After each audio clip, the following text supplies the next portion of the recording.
आज आपको ले आए हैं जी फिर ग्रास फार्म में। आपको बताएंगे किस तरह आप लोग ग्रास को उगा सकते हैं और किस तरह आप लोग मुनाफा बख्श ग्रास फार्मिंग कर सकते हैं। आप दुनिया के किसी भी कोने में हैं, आप पाकिस्तान में कहीं से भी हैं, आपके लिए कौन सा ग्रास बेहतर है, आप कौन कौन सी मुश्किलात का सामना कर सकते हैं, आप किस तरह उन मुश्किलात से हल जो है निकाल सकते हैं, तमाम तर इंफॉर्मेशन अजान शख्स से मशहूर और मरूफ जो राना ग्रास फार्म है इनके तावन से इंशाल्लाह आपके साथ शेयर किया जाएगा। वीडियो को एंड तक जरूर देखिए। तो चलिए शुरू करते हैं। अस्सलाम वालेकुम। वालेकुम सलाम जनाब, कैसे मिजाज है? अल्हम्दुलिल्लाह ठीक ठाक, अल्लाह पाक का शुक्र। माशाल्लाह। सबसे पहले हमारे व्यूवर्स को अपना और अपने इस मुकाम और काम का तारुफ करवा दें। जी, मेरा नाम अकील अहमद है और मैं इस वक्त अजान चक की ज़मीन पे खड़ा हूँ, ग्रीन व्यू ग्रास फार्म अजान चक में। और इस वक्त हम जो ना वो ग्रास की तैयारी के मराहल में है। अकील भाई, एक छोटी सी निवाजिश है, गुजारिश है कि हमें भी ग्रास फार्मिंग करने का तरीका सिखाएं। हम भी चाहते हैं कि मुनाफा बख्श ग्रास फार्मिंग कर सकें। क्या हमारे साथ आज इस वीडियो में तावन करेंगे? जी बिल्कुल। चले माशाल्लाह। सबसे पहले मुझे ये बताएं कि यहाँ पे जो पहला अमल है ग्रास फार्म में, वो क्या अमल है, क्या करना पड़ता है, ग्रास फार्मिंग शुरू कैसे होती है? जी बिस्मिल्लाहिर्रहमानिर्रहीम। सबसे पहले तो जैसा कि आप पिछली वीडियोस में आपने देखा होगा कि ग्रास के जब उसकी कटाई करते हैं और उसके रोल्स बनाते हैं, रोल्स भी आपको पिछली वीडियोस में आप देख सकते हैं। तो जब उसके रोल्स बना के जब हम ग्रास लगाने की तैयारी के मराहल में आते हैं, तो ये जो रोल्स आपको हम दिखा रहे हैं कि ये वाले रोल्स जो है ना, ये हम लोड करके और बिल्कुल कटाई करके ये तैयारी के बाद ये यहाँ पे लाके इसको जो है ना, सबसे पहले इनकी जो है ना वो इसके ऊपर से जो मट्टी वगैरह होती है वो मट्टी हमने झाड़ के और इनको अलग कर लेना, मतलब प्लकिंग कर लेनी है। एक तो तरीकाकार मुख्तलिफ तरीकाकार होते हैं ग्रास लगाने के। एक तो कारपेट लगाते हैं, मतलब ये जो पीसेस हैं, पैचेस हैं, इनको इसी तरह ले जाके जो है ना वो लगा देना होता है। लेकिन जो दूसरा तरीकाकार है वो प्लकिंग का है। प्लकिंग में जो है ना इसके ऊपर से मट्टी झाड़ के और इस तरह इनको जो है ना वो बिल्कुल अलग कर लेना ताकि रूट्स जो है ना वो सब अलग हो गया, साफ हो गया। जी बिल्कुल। यहाँ से आप लोग लेके जाते हैं उस जमीन पे जहाँ पे तैयारी की जाती है। जी बिल्कुल। हमें वहाँ पे लेके चले, जमीन के बारे में कुछ जानना चाहेंगे, जमीन की तैयारी कैसे होती है, क्या सारे मामलात हैं? जी जरूर। अब ये जगह की, अब हम आ गए हैं इस ज़मीन में और जगह की तैयारी के बारे में हम आमिर भाई से जो है ना वो डिस्कस करते हैं कि जगह किस तरह जो है ना वो तैयारी। जी, तो आमिर भाई माशाल्लाह आप पहले भी वायरल हैं, आपको दोस्तों ने काफ़ी सुना। अब ये बताएं कि एक बंदा ग्रास फार्म का काम करना चाहता है, सबसे बेहतर क्या तरीकाकार होगा ज़मीन की तैयारी में? ज़मीन की तैयारी के लिए तकरीबन हर ज़मींदार को पता होता है। अगर कोई नया बंदा है, शहर से आया है, तो उसको थोड़ा बताना पड़ता है। सबसे पहले तो इसमें हम हल चलाएंगे। जिस तरह की ज़मीन भी है उसको नरम करने के लिए उस पर हल चलाएंगे। हल चलाने के बाद अगर हल से हमारी मिट्टी जो है वो बुरबरी हो जाती है तो ठीक है। अगर बुरबरी नहीं होती है तो फिर हम इसके ऊपर रूटावेटर की अगर ज़रूरत है तो वो चलाएंगे। अगर रूटावेटर से भी नहीं हो रहा, डिस्कों की ज़रूरत है ज़्यादा, इसमें जड़ी बूटियाँ, डिस्कें चलाएंगे। उसके बाद जब डिस्कें वगैरह चला लेंगे, रूटर से ज़मीन तैयार कर लेंगे, इस तरह जो है वो ज़मीन नरम हो जाएगी। ज़रा हाथ में मिट्टी पकड़ें कि इस शक्ल में मिट्टी तैयार करनी है, अंदाज़ा हो सके नए बंदों को कि किस तरह की ज़मीन तैयारी होनी है। ये भाईजान ये नरम मिट्टी है, बिल्कुल देखें। इस तरह की मिट्टी जब बुरबरी हो जाएगी तो इसमें घास जो है वो बहुत अच्छा चलेगा। ठीक हो गया। जब तक इस तरह मिट्टी नहीं बनेगी, बुरबरी नहीं होगी, इसमें घास जो है वो अच्छा ग्रो नहीं करेगा। क्या सिर्फ इसको हल नहीं मारते जाना है, प्लेटें मार के इसको बारीक ही करना है, या इसमें कुछ चीज़ डालनी है, कोई पानी लगा के करना है, कोई अमल है इस तरह का? अगर तो नई ज़मीन है, जिस तरह हम कहते हैं कि अप्पड़ ज़मीन है, पंजाबी में अप्पड़ ज़मीन उसको कहते हैं, जिसकी फसल कटाई करके छोड़ दी हमने 2 महीने 3 महीने या पड़ी रही है, तो उस ज़मीन में हम सबसे पहले पानी लगाएंगे। उसको नमी में लाएंगे। नमी में ला के जब ज़मीन का बुआई करेंगे, उस पर हल चलाएंगे तो आसानी होगी, उससे ज़मीन ज़्यादा बुरबरी होगी। और जब ज़मीन अगर इससे भी ज़्यादा फ़र्ज़ करें कोई फसल है, उसमें कोई जड़ी बूटियाँ हैं, तो जड़ी बूटियों को हम ख़त्म करने के लिए उस पर डिस्कें चलाएँगे। ठीक हो गया, ठीक हो गया।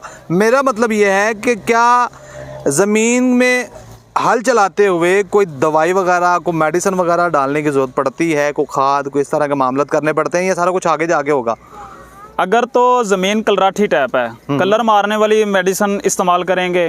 अगर ज़मीन में बीमारियां जिस तरह सुंडी वगैरह होती है, कोई ऐसी चीज़ है, कीड़े मकोड़े ज़्यादा हैं, उसको मारने के लिए जिस तरह अक्सर ज़मीनों में गडोया वगैरह होता है, तो उनको मारने के लिए हम मुख्तलिफ मेडिसिन इस्तेमाल करते हैं। उसके बाद जो है वो ज़मीन की तैयारी हो जाती है। चले बेहतरीन जी, ज़मीन बड़ी खूबसूरत, बड़ी हसीन तैयार हो गई। अब ये अमल जो इसके आगे है, इसके बारे में समझाएंगे क्या हो रहा है, ताकि दोस्तों को पता चल सके। ये ग्रास मेरा ख्याल है वो है जो वहाँ पे तैयार हुआ था, ठीक है? जी बिल्कुल ऐसा ही है। ये वही ग्रास है जो हमने देखा है, हम इसकी प्लगिंग के लिए तैयारी कर रहे थे। अब ये प्लगिंग हो रहा है। इसके बाद ये ज़मीन की तैयारी के बाद प्लगिंग घास हो गया है। इसके बाद हम इसको फ़ौरन पानी लगा देंगे, और इसको लगाने से पहले हम इसमें DAP जो है वो फास्फोरस का नीचे ज़मीन में इस्तेमाल लाजमी करेंगे। इसको लगाने से पहले इस पे DAP का इस्तेमाल करेंगे। मतलब आपने पानी लगाने से पहले DAP लगानी, DAP लाजमी है। ठीक होगा। मुझे ये बताएं, थोड़ी सी फिजिबिलिटी ये बताएं कि ये जो लग रहा है ग्रास, ये कितने बंदे 1 एकड़ में कितने टाइम में लगा देते हैं? ये ग्रास जिस तरह ये लोग लगा रहे हैं, कोरियन और फाइन डाका के लगाने के जो है वो लेबर का फ़र्क होता है। ये ग्रास मिनिमम 50 बंदे जो है वो 1 एकड़ को लगाते हैं। कितने टाइम में? ये तकरीबन 2 से 3 दिन में जो है वो 1 एकड़ लगा देते हैं, इस तरह प्लगिंग करके। अगर कारपेट करना हो तो 1 दिन में हम 3-3 एकड़ जो है वो लगा सकते हैं। चलो बेहतरीन। क्या कोई मशीनरी का इस्तेमाल किया जा सकता है? मॉडर्न दौर है, मशीनरी की बात की जाए, बेशुमार लेबर है, खर्चे पड़ते हैं, मशीनरी की तरफ क्यों नहीं आ रहे आप लोग? क्या मशीन इसके मुतालिक नहीं आपको मिल रही? जी बिल्कुल, मशीनें हैं, लेकिन वो इधर कामयाब नहीं है। जो मशीन से हम ग्रास लगाते हैं, जिस तरह चावल की फसल की जो मशीन आई है, उसका जो पनीरी लगाते हैं मशीन से, तो पनीरी और लेबर से जो लगाई हुई चावल की फसल है उसमें फ़र्क होता है। इसी तरह जो हम मशीन से ग्रास लगाते हैं उसमें और लेबर के लगाने में फ़र्क होता है। मतलब आप मुतमिन हैं मशीनरी के मुकाबले लेबर से?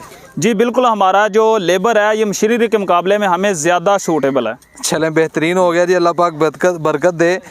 हर बंदे के पेट का सहारा बनना भी बड़ी बात है। इसके बाद बताएं जी, ये लग गया, पानी अब लगेगा, पानी लगने के बाद क्या होगा? ये हमने पानी लगा दिया इसको, घास को। जब पानी इसके नीचे हमने जो है वो DAP का इस्तेमाल किया, पानी लग गया। पानी लगाने के बाद ये जड़ पकड़ जाएगा। जड़ पकड़ने के बाद इसके ऊपर हम यूरिया का इस्तेमाल करेंगे, सल्फ़र का इस्तेमाल करेंगे और ह्यूमिक एसिड वगैरह का इस्तेमाल करेंगे, ताकि इसके रूट्स जड़ें जो हैं वो ज़मीन में जल्द से जल्द जो है वो ग्रो करें। चलें बेहतरीन। अब मुझे थोड़ी सी इसकी उगाई के बारे में बताएं। कितने दिन बाद ये जड़ पकड़ेगी, कितने दिन बाद इसकी कटाई होगी, और कब जाके ये तैयार होगा काबिल इस्तेमाल? तमाम वजाहत ज़रा आराम से दें। जी सर, ये अब हमने लगा दिया, पानी भी लग गया, इसके ऊपर जो DAP का इस्तेमाल था वो भी कर लिया। इसको लगाने के बाद तकरीबन 10 दिन बाद ये अपनी जड़ लगा जाएगा। उसके ऊपर यूरिया का इस्तेमाल करेंगे। फिर तकरीबन 1 महीने बाद, 30 दिन बाद इसके ऊपर हम फिर यूरिया का इस्तेमाल करेंगे। तकरीबन 45 दिन बाद इसके ऊपर हम मशीन से कटाई करेंगे। 45 दिन बाद कटाई की ज़रूरत आपको पड़ गई पहले? जी बिल्कुल ऐसा ही है। ठीक हो गया। उसके बाद क्या होगा? उसके बाद हम इसको कटाई करने के बाद फिर इसके ऊपर जो मेडिसिन वगैरह है उनका इस्तेमाल करेंगे। इसमें जो जड़ी बूटियाँ होंगी उनको तलफ करेंगे। अगर वो बाई हैंड होती हैं, बाई हैंड करेंगे। अगर वो स्प्रे वगैरह से ख़त्म होती हैं, तलफ होती हैं, तो वो स्प्रे से करेंगे। कितना टाइम गुजर गया मज़ीद? 45 दिन के बाद ये अमल कितने दिन रहा? ये तकरीबन इसका जो जड़ी बूटियों को तलफ करने का दुरानिया है, तकरीबन 10 से 15 दिन में हमने साफ़ करना होता है इसको। ये तकरीबन आपके 2 माह गुजर गए। क्या 2 माह के बाद ये काबिल इस्तेमाल ग्रास हो जाएगा? जी, अभी 2 माह के बाद ये काबिल इस्तेमाल ग्रास नहीं होगा। इसके बाद भी 2 माह बाद भी इसकी कटाई होगी। उसके बाद फिर 20 से 25 दिन बाद फिर इसकी कटाई होगी। तकरीबन 4 कटाइयों के बाद जो घास है वो काबिल इस्तेमाल होगा। 4 कटाइयाँ 5 कटाइयाँ हमारी उस वक्त होंगी जब हमारा 5 से 6 महीने का दुरानिया गुजर चुका होगा। चलें, बेहतरीन हो गया जी। आपका ग्रास तैयार हो गया, आपने ग्रास बेहतरीन तैयार कर लिया। दोबारा से फिर वहाँ जहाँ पे ग्रास काटा जाता था वहाँ पे चलते हैं। वहाँ पे हमें बताएं कि ग्रास से आपको हासिल क्या होने वाला है। ज़ीशान भाई, हमने घास लगाने का तरीका भी देख लिया, और जो ये वही घास के पास हम आ गए हैं जो हमने पहले देखा था। जिस तरह ज़मीन से निकाल के इधर लाए, कुछ बीज के लिए हमने इस्तेमाल कर लिया, और कुछ जो बाकी बचेगा मार्केट में ले जाएंगे, इसको सेल कर देंगे। ठीक हो गया। अब मुझे ये बताएं कि आपकी 1 एकड़ की कितनी पैदावार निकल सकती है मैक्सिमम?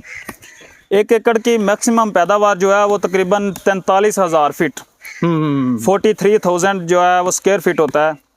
इतनी जो है साल में आप 2 फसलें ले सकते हैं। आपने बताया कि 5 से 6 माह में आपकी एक खेप जो है तैयार हो जाती है। इसका मतलब है कि साल में तकरीबन 80,000 फीट मैक्सिमम आप इसमें घास उगा लेते हैं। ऐसा ही है जी? जी बिल्कुल ऐसा ही है। फिजिबिलिटी दें कि एक बंदा ग्रास फार्मिंग करता है तो उसे क्या हासिल होगा 80,000 फीट ग्रास फार्म से? अगर हमारी मार्केट में कोई बंदा 80,000 फीट घास जो है वो तैयार करके सेल करता है, इधर तो माशाल्लाह काफ़ी अच्छा रिस्पांस मिलता है। मार्केट से बाहर भी अगर बंदा कोई तैयार करता है, हमारी लेबर जाती है, उसको खर्चा ज़्यादा भी पड़े तो फिर भी कम से कम उसकी सालाना आमदनी 1 एकड़ से 2 से 2.5 लाख रुपया जो है प्रॉफिट मार्जिन तमाम तर अखराजात निकाल के अखराजात निकालने के निकल सकते हैं। सर बहुत बहुत शुक्रिया, आपने लोगों की हेल्प करने में बड़ा तावन किया। फी अमान अल्लाह, रब रखा। अस्सलाम वालेकुम।